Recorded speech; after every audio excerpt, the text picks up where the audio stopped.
Lalu kita sama-sama akan melihat di dalam ayatnya yang ke-8. Sama-sama kita baca ayat yang ke-8.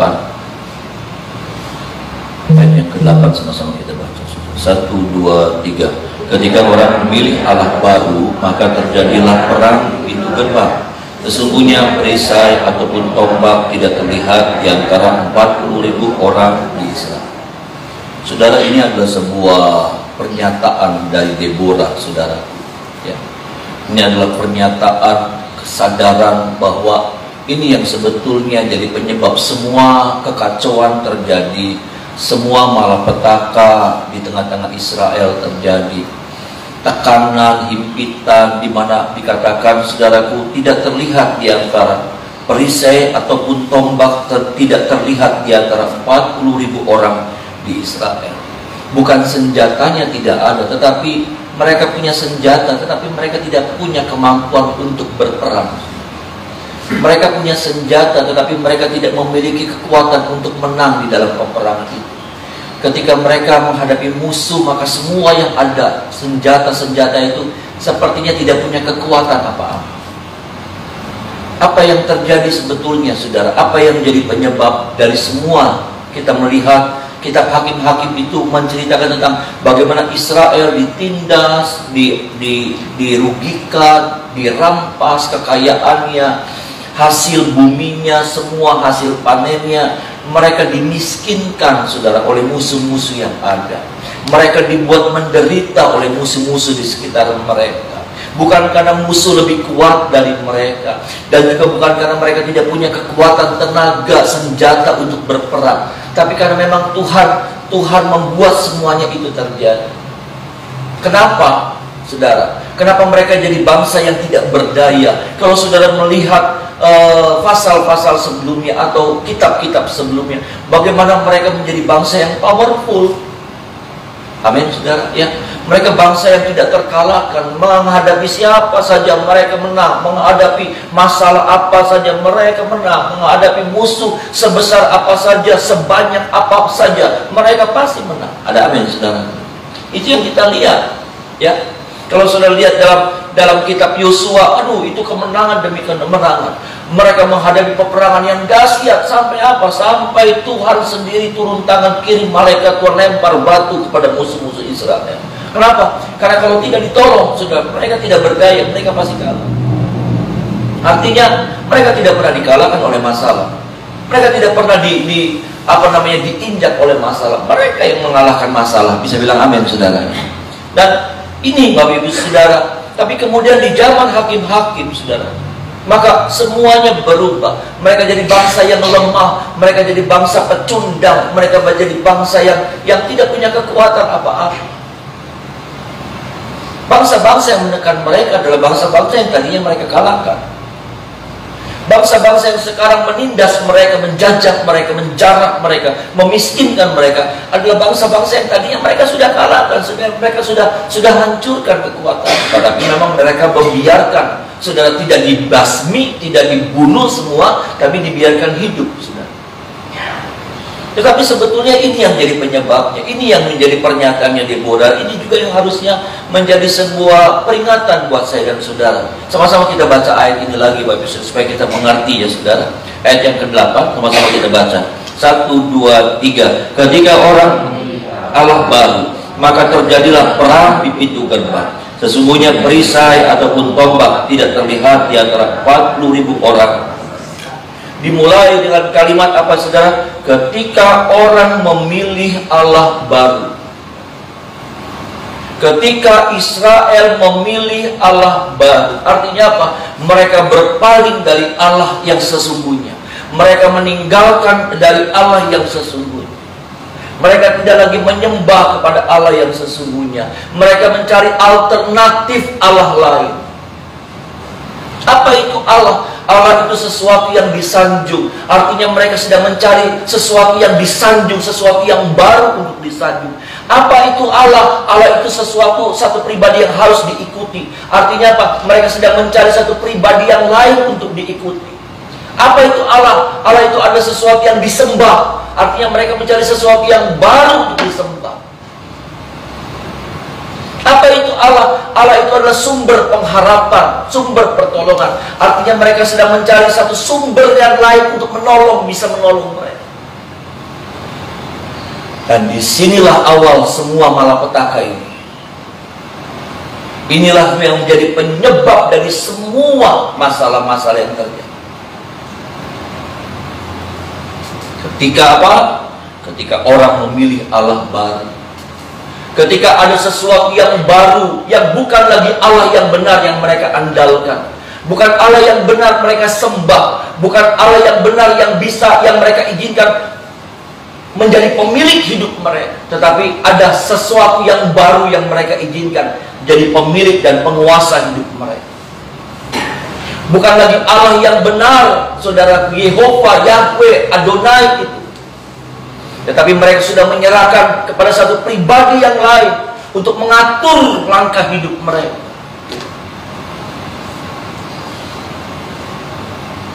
Dan adakah kita sedang mencari Allah baru itu? Ataukah kita mungkin sudah terikat dengan Allah yang baru?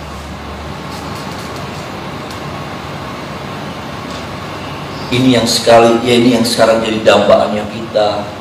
Ini yang sekarang menjadi tuannya kita. Ini yang kita anggap sekarang menjadi sumber hidup kita. Ini yang sekarang menjadi andalan hidup kita. Ini yang sekarang yang kita cari dalam hidup ini. Ini yang sekarang kita cari dalam hidup. Dan maaf saudara, Tuhan saudaraku, Tuhan menampilkan saingan yang terberat dari Tuhan. Ya, Tuhan mengakui ini.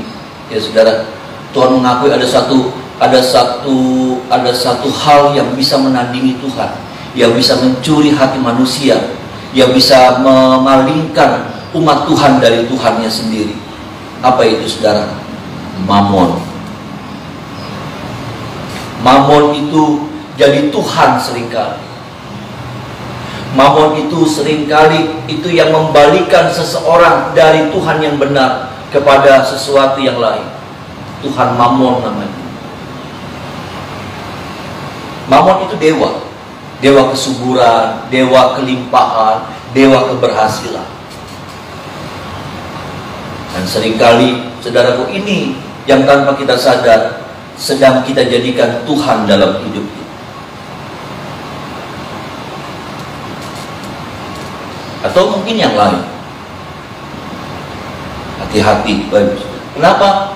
Karena dimulainya dari kalimat ini. Ketika orang memilih Allah baru, maka terjadilah perang di pintu gerbang. Artinya apa?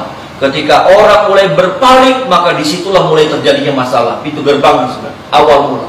Dan kalau kita biarkan kita terus menyembah Allah yang salah ini, terus kita mengikuti Allah yang salah ini, kita tidak berbalik, kita tidak sadar, maka apa? Perang itu bukan hanya terjadinya di pintu gerbang, tapi dia akan terus masuk menyerbu, menghabisi kita.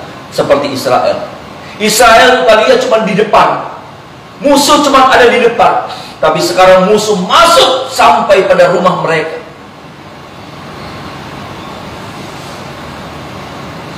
Kalau saudara lihat, saudaraku, ya, kalau saudara lihat apa itu namanya, saudara,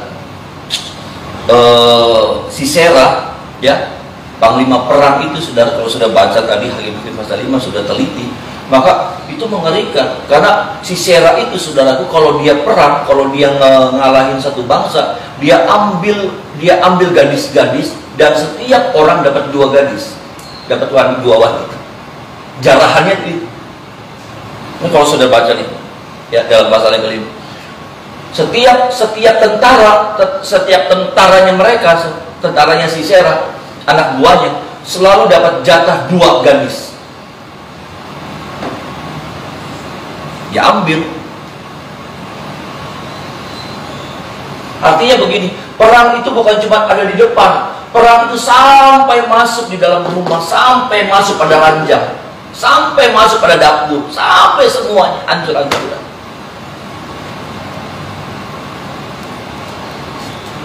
Dimulainya dari apa, saudara? Saya tidak melebih-lebihkan, saya nggak lagi nyari-nyari, saudara. Tapi disinilah kebenaran itu sedang disampaikan kepada kita, supaya jangan sampai kita kemudian terjebak dengan hal yang seperti ini, yang kita anggap ini nih sekarang yang jadi sumber hidupnya saya. Tanpa kita sadar, kita meninggalkan Tuhan, melupakan Tuhan, mengabaikan Tuhan. Karena satu hal, waktu kita jadi nggak ada buat Tuhan, cuma buat yang itu. Dari pagi sampai malam, terus nggak ada Tuhan dalam pikiran kita, nggak ada Tuhan di hati kita, nggak ada waktu untuk Tuhan sama sekali. Makan juga sampai nggak ada doanya, mau tidur juga sampai nggak ada doanya. Nggak ada Tuhan sepanjang hari ini. Sudah ada, saya tidak bilang itu orang dunia, saya lagi bicara tentang orang Kristen, anak Tuhan. Tapi hidupnya dimulai dari bangun pagi, nggak ada Tuhan, nggak ada Tuhan sama sekali. Nggak ada ingat Tuhan, nggak ada tuh yang namanya hidup untuk memuliakan Tuhan, nggak ada tuh hidup untuk mempersembahkan hidupnya bagi Tuhan lewat kehidupan sehari-hari, lewat tindakan perbuatannya. Nggak ada waktu sama sekali. Tuhan, kata Tuhan sendiri, ingatan tentang Tuhan sendiri nggak ada. Nggak ada ketertarikan sama sekali sama Tuhan. Tapi kalau sama dunia, padahal saya mau bilang hidup kita tuh dari Tuhan. Ada amin, saudara. Tuhan tuh masih bilang, mengizinkan kita masih dikasih nafas sama Tuhan. Ketika hari ini nih, saudara, hari ini ada banyak orang yang mati loh. Betul nggak, saudara? Hari ini nih ada ribuan orang yang mati. Mati karena sakit, ya, mati karena kecelakaan, mati waktu tidur, mati waktu makan, saudara, makan sedang mati, ya. Ada, ya. Waktu olahraga, saudara, mati, ada. Dengan berbagai macam. Dan kalau kita masih hidup, karena Tuhan masih perpanjang usia saya dan saudara, ada amin, saudara. Hari ini Tuhan masih setuju usia kita diperpanjang sama Tuhan, usia kita ditambah, usia kita diteruskan sama Tuhan.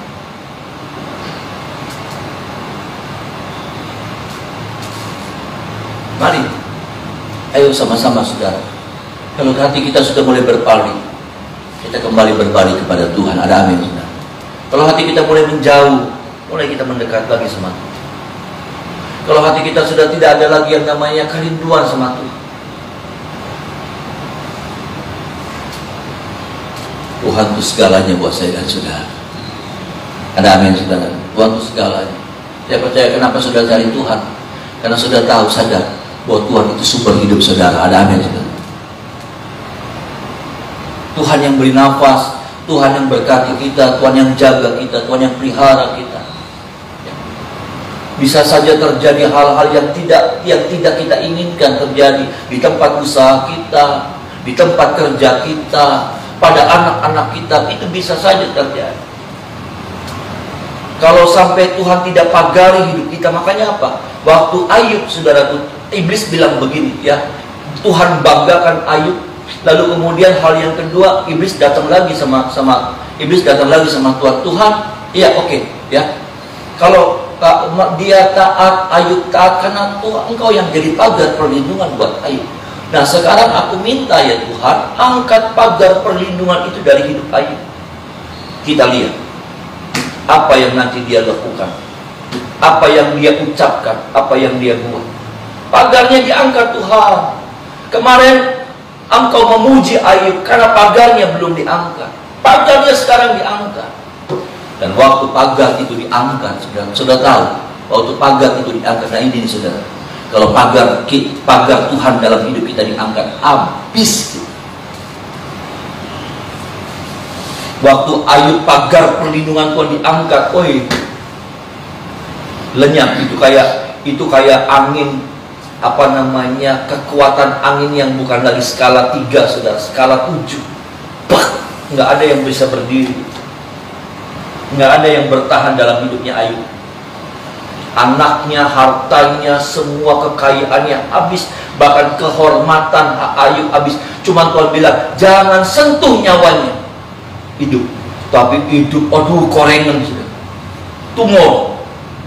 Bukan tumor lagi, kayak tumor kayak apa namanya kanker. Ya, itu luka-luka yang benanah gitu, sampai istri Ayub jijik lihat Ayub, bau nanah.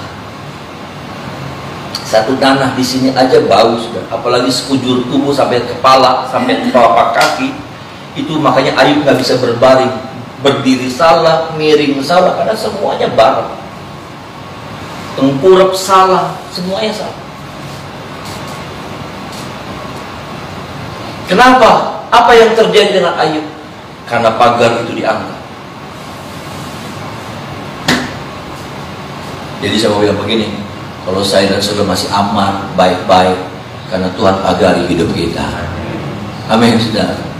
Anak-anak kita aman, terjaga, itu tuh bukan karena kita, tapi karena Tuhan lewat pemeliharaan perlindungannya menjaga seluruh apa yang ada sama saya dan saudara. Mari kita sungguh-sungguh sama Tuhan. Mari kita semakin mencintai Tuhan. Mari kita semakin mengatakan, hanya Tuhan segalanya dalam hidup saya.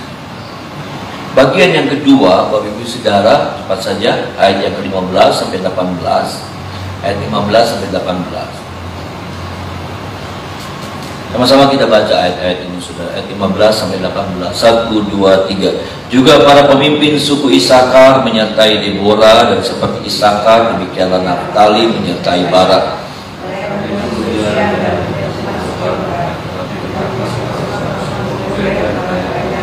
Mengapa engkau tinggal duduk di antara kandang-kandang sambil mendengarkan seruling pemanggil kawanan? Di pihak pasukan-pasukan suku Ruben ada banyak pertimbangan.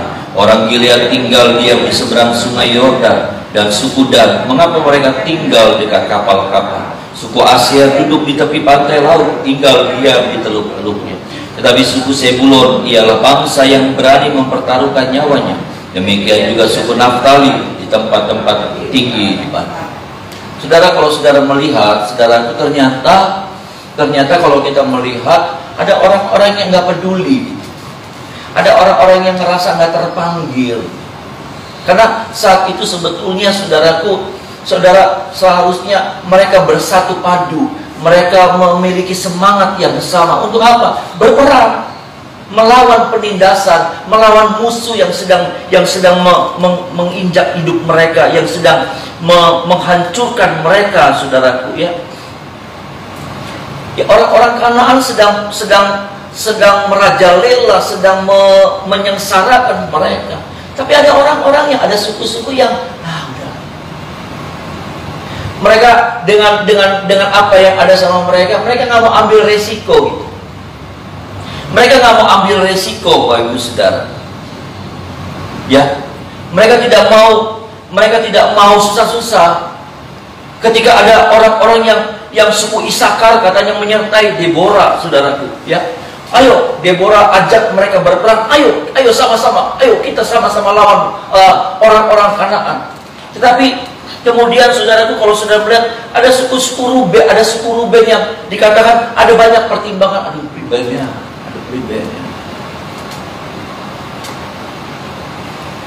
Kenapa? Karena mereka punya kambing, mereka punya domba, nggak banyak, tapi itu sekarang yang jadi sisa buat mereka. Kalau mereka tinggalkan, aduh, bagaimana ya?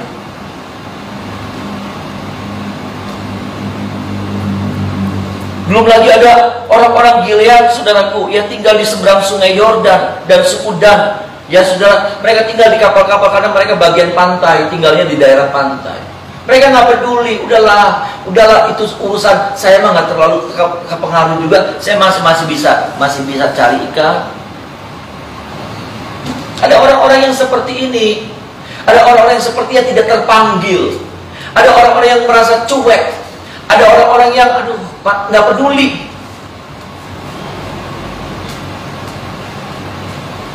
Ada orang-orang yang seperti Zebulon, suku Zebulon. Tapi suku Zebulon ialah bangsa yang berani mempertaruhkan nyawanya. Demikian juga suku Naftali. Mereka berani mempertaruhkan nyawa. Bukan cuma harta, tapi nyawa juga, saudara. Maksud saya gini loh, saudara. Saudara ada dalam kelompok yang mana? Sebagai orang percaya, sebagai anak Tuhan, adakah saudara? Ya, saya mah ibadah, tapi udahlah, ya, udahlah jangan libatin saya. Udah, saya nggak mau susah-susah. Saya juga banyak kesibukan, saya juga banyak yang mesti diurus, saya juga banyak ini. Kalau ini nggak diurus juga, habis saya. Saya cuma bilang, ingatkan panggilan Tuhan untuk kita melakukan sesuatu buat Tuhan itu bukan untuk sebagian orang, tetapi untuk semua orang. Bisa bilang amin, saudara? Untuk semua orang. Panggilan itu Tuhan berikan. Panggilan untuk berbuat sesuatu, panggilan untuk melayani, panggilan untuk misi, panggilan untuk memenangkan jiwa, panggilan untuk berdoa, karena tiap-tiap kita punya talentanya masing-masing. Ada orang yang nggak bisa memberi, ada orang yang nggak bisa melayani di atas mimbar, ada orang yang nggak bisa apa-apa, tapi dia bisa berdoa. Ada orang yang cuma kalau ketemu sama orang tuh cerita, aduh saya itu ditolong sama Tuhan. Bukan kesaksian yang untuk menginjil, tapi ceritanya tuh Tuhan tuh baik loh sama saya tuh, Tuhan tuh. Dan itu jadi berkat buat orang yang lagi lemah, dikuatkan, orang yang lagi putus asa, dibangkitkan lagi semangatnya. Masing-masing kita punya talenta yang berbeda-beda, saudara. Saya nggak bisa suruh saudara, yuk jadi WL, nggak bisa. Saudara jadi WL, malaikat bubar kabeh, saudara. Bisa jadi, ya, malaikat pada bubar. Aduh, permisi dikit ya, permisi dikit sih. Udah malaikat udah datang disuruh sama Tuhan, sudah memberkati ibadah, kalau malaikat permisi. Saya juga nggak bisa suruh saudara jadi pengkhotbah. Waktu saudara khotbah, semua orang tenang semuanya, menikmati hadirat Tuhan sampai tertidur semuanya, saudara. Dan semua orang bisa khotbah. Tapi mungkin apa yang saya lakukan, yang saya bisa lakukan, saya nggak bisa lakukan seperti yang saudara lakukan. Ada orang yang sharing, konselingin orang, saudara tuh, ya, saya nggak bisa lakukan itu, saudara. Saya nggak bisa. Saya bukan orang yang sabar, yang dengerin, yang ngarahin, yang nitenin gimana, udah tak, nggak bisa saya. Bukan, saya nggak bisa begitu. Dan itu hebat. Dan itu sebuah pelayan. Artinya saya nggak bilang saudara harus begini, tapi sadarlah dengan talenta yang Tuhan taruh dalam hati saudara. Untuk apa? Untuk melakukan sesuatu yang terbaik buat Tuhan. Ada amin, saudaraku. Untuk melakukan, kita bukan orang yang berdiam, kita bukan orang yang cuma fokus sama diri kita sendiri. Kita bukan fokus sama orang yang, bukan fokus sama kebutuhan kita, masalah kita nggak pernah selesai, nggak pernah habis-habis. Kalau saya bilang begini, nanti melayaninya saya iya sih saya pengen, tapi nanti ya beres dulu. Nggak pernah beres. Beres yang satu, saudaraku, nanti udah datang masalah yang lain. Sungguh. Tapi biarlah saudara sibuk buat Tuhan. Nanti Tuhan juga sibuk membereskan masalah-masalah saudara yang sudah nggak bisa selesaikan. Bisa bilang amin, saudara. Masalah-masalah saudara yang sudah bisa diselesaikan, nanti Tuhan yang selesaikan buat saudara dan saya.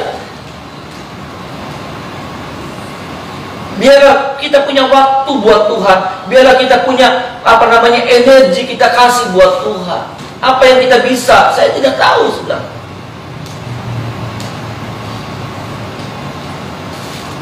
Ini bukan masalah bisa dan tidak bisa sebetulnya. Ini masalah mau atau tidak mau. Ini masalah mau atau tidak mau. Saya yakin ketika kita mau, nanti Tuhan lengkapi kita dengan kemampuan-kemampuan yang luar biasa. Saya ini nggak mampu berorganisasi, sama sekali saya nggak mampu berorganisasi. Saya pernah bilang, saya pernah cerita sama orang-orang yang sudah nggak malu saya. Saya jadi ketua pemuda pusat, saudara. Bayangkan, saya ketua pemuda pusat se-Indonesia. Rapat di Bogor, rapat di mana gitu, saudara. Ya, waktunya rapat, saya jalan-jalan. Saya nggak suka tuh duduk, ya ngedengerin, nyatet. Aduh, bukan saya banget. Saya pagi-pagi habis sarapan, mestinya rapat, meeting, saudaraku, pertemuan, saya jalan-jalan ke Jakarta. Sampai Pak Mobil telepon saya, kamu di mana, Pak? Aduh, lagi ke Mangga 2, Pak. Saya jalan-jalan. Karena saya itu bukan orang yang suka duduk, ngantuk, saudara. Tapi saya dipaksa Tuhan untuk bisa ya seperti itu.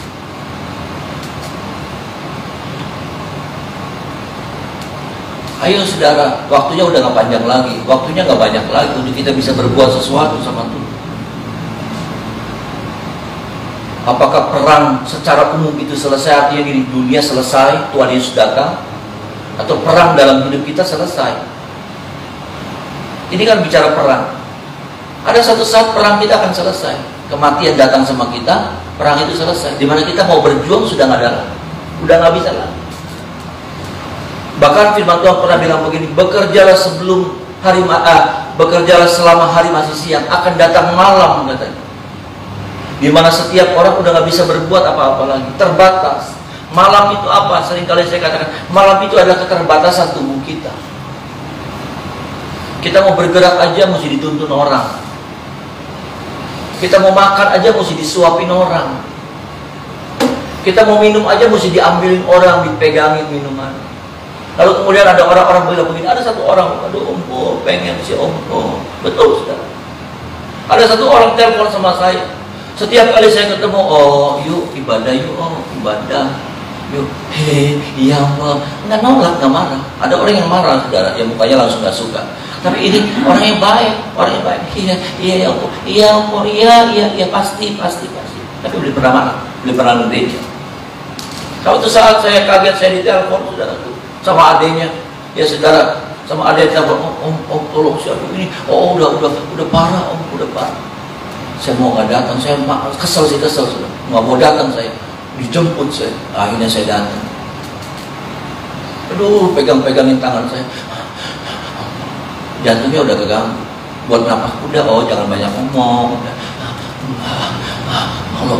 kalau saya sembuh, pengen itu tuh om, jadi apa tuh yang di depan pintu tuh, ya, oh ikutan apa dagang bakso aci tak. Bukan om. Oh es doger tak, bukan om. Guyonan ya saudara. Itu tuh yang berdiri tuh, oh Asyir. Iya. Pengen jadi Asyir ya om. Iya, sembuh dulu ya. Oh ya sembuh dulu. Saya pikir saya berdoa Tuhan, kasih kesempatan sama dia sembuh, dia pengen melayani itu.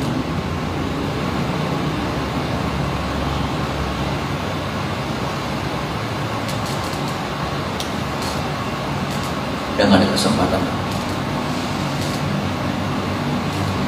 Setiap kali, ada 10 kali saya ketemu dia, selalu saya ajak, oh ibadah, oh sok terserah, oh nanti dia bohongin saya, udah oh kesana, oh ya udah puji Tuhan, ternyata oh saya cek, ternyata oh udah om kesana, ya wis nggak apa-apa banget, yang penting oh cari Tuhan, ya yang penting oh setia sama Tuhan, iya om iya.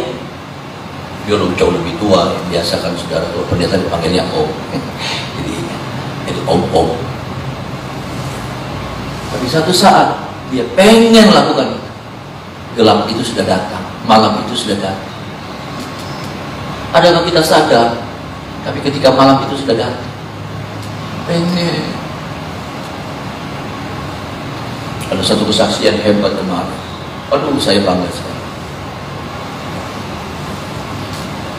Ibu Cuantin, nggak apa-apa saya sebutin namanya. Ibu Cuantin itu ada orang. Hari Minggu datang sama saya, WA dulu. Oh, bro, saya pengen ke Bandung, doain saya pengen nengokin kakak saya, cici saya, udah lagi parah. Atau dia cerita datang, ya di ibadah pertama, ya sempetin naik ke atas, ketemuin saya, dia cerita, ini apa namanya, cicinya tuh kayak diikat sama iblis, kayak dikuasain sama iblis, ya. Kayak bagaimana, jadi si anak-anaknya minta tolong supaya tantenya si Cuanti itu pergi ke Bandung.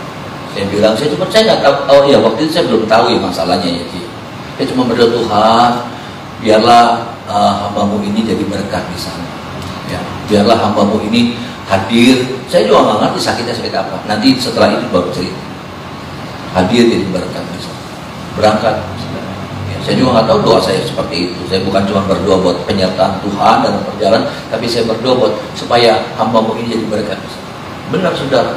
Jadi katanya itu isinya kayak diikat gitu, kayak ketakutan, kayak bagaimana gitu. Kayak udah dikuasai iblis, udah hidupnya udah dalam cengkraman ini. Didoain saudara. Didoain. Saya nggak tahu cerita kayak apa yang benarnya ya saudara, maksudnya yang jelasnya. didoain sudah nggak berapa lama, malah sadar dan mukanya langsung berubah. Dari muka yang ngeri katanya ya sih, dari muka yang nakutin, muka yang aduh kayak ketakutan dan memang mengerikan, jadi muka yang penuh dengan sukacita. Dan terakhir saya dengar berita itu ibu ini yang sudah kakinya dicuantin, ibu cuantin, dia bilang itu ada yang datang pakai baju putih, itu ada yang datang pakai, nggak berapa lama merem pergi.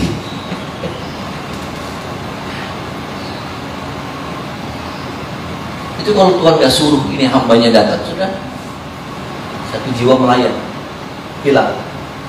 Ini udah di alam itu udah dalam genggaman iblis, dia udah ketakutan, udah kayak apa, nanti satu saat ibu cantik bersaksi, udah ketakutan, udah kayak apa, dalam kondisi yang ketakutan. Didoakan. Apakah hamba Tuhan full time ibu cuantin? Artinya apa? Kalau bicara kuasa, bukan cuma saya yang diberi kuasa, setiap kita diberi kuasa sama Tuhan. Amin, saudara. Setiap kita yang mau menjadi pelaku firman, setiap kita yang mau belajar melayani Tuhan, kita dikasih kuasa. Itu satu perkara yang susah loh. Orang sudah diikat sama, bukan kesurupan, tapi sudah diikat di ujung kematian, sudah diikat, sudah dipegang. Wow, iblis nggak mau lepas. Iblis nggak mau lepas. Tapi ada seorang hamba Tuhan datang, berdoa dengan doa yang sederhana. Tuhan dengar. Masalahnya bukan siapa kita, bisa enggak kita. Yang penting kita mau atau enggak. Ada amin, saudara. Kita mau Tuhan menyertai kita. Kita mau Tuhan mengurapi kita. Kita mau Tuhan pasti memampukan saya dan saudara untuk menjadi alatnya yang ajaib. Tuhan memberkati setiap kita. Mari kita menyembah Tuhan.